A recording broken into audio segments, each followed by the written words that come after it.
Hello అండి, అందరూ ఎలా ఉన్నారు? అందరు బాగున్నారా? మా అమ్మ మా నాన్నగారు 48th వెడ్డింగ్ యానివర్సరీ అనమాట. సెలబ్రేషన్స్ చేస్తున్నాం అనమాట. కేక్ కటింగ్ అనమాట. జూన్ 7th ఆ రోజున మా నాన్నగారు మా అమ్మగారి యొక్క పెళ్లి రోజు అనమాట. ఆ సందర్భంగా మా అమ్మగారు మా నాన్నగారు ఇక్కడ పూజ చేస్తున్నారు అనమాట. మీరందరూ కూడా మంచిగా మా మదర్కి మా ఫాదర్కి మంచిగా బ్లెస్సింగ్స్ ఇవ్వండి. ఇలాంటి పెళ్లి రోజులు ఎన్నో జరుపుకోవాలని భగవంతుని కోరుకుంటున్నాను.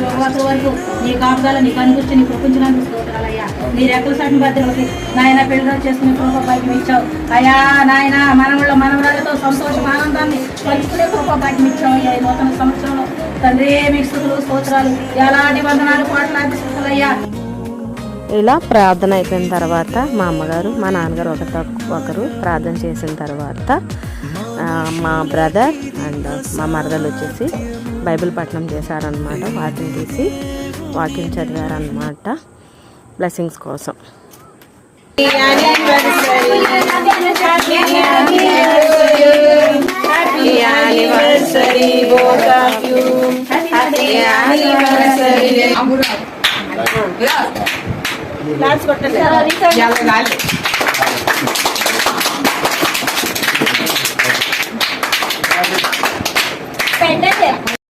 కేక్ కటింగ్ అయిపోయిన తర్వాత మా అమ్మగారు మా నాన్నగారు ఒకరికొకరు కేక్ అయితే తినిపించుకున్నారు.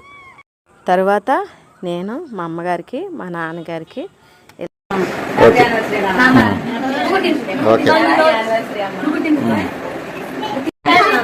నేను వారికి కేక్ తినిపించిన తర్వాత నాకు వారు కేక్ తినిపించారు.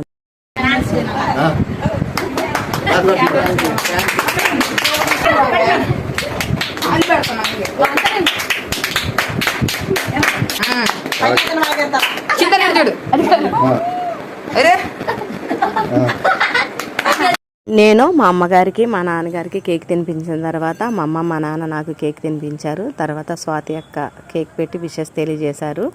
నెక్స్ట్ మా మరదలు మా తమ్ముడు కేక్ తినిపించి మా అమ్మకి మా నాన్నకి విషెస్ తెలియజేశారు. So once again happy wedding anniversary అమ్మ నాన్న. మీరు ఇలాంటి వెడ్డింగ్ యానివర్సరీ ఎన్నో జరుపుకోవాలని నేను ఆ భగవంతుడిని కోరుకుంటున్నాను. ఫ్రెండ్స్, మీరు కూడా ఇలాంటి వెడ్డింగ్ యానివర్సరీ మా అమ్మ మా నాన్న ఎన్నో వెడ్డింగ్ యానివర్సరీ జరుపుకోవాలని మనస్ఫూర్తిగా కోరుకుంటున్నారని అనుకుంటున్నాను. Thanks for watching my video to everyone. Please keep watching my videos. So once again happy wedding anniversary అమ్మా నాన్న. మా పిల్ల బ్యాచ్ని చూసారా? మొత్తం మా పిల్లల బ్యాచ్ అనమాట. సమ్మర్ హాలిడేస్ కదా, మొత్తం అందరూ ఫుల్ ఖుషీగా ఉన్నారనమాట మా వాళ్ళు.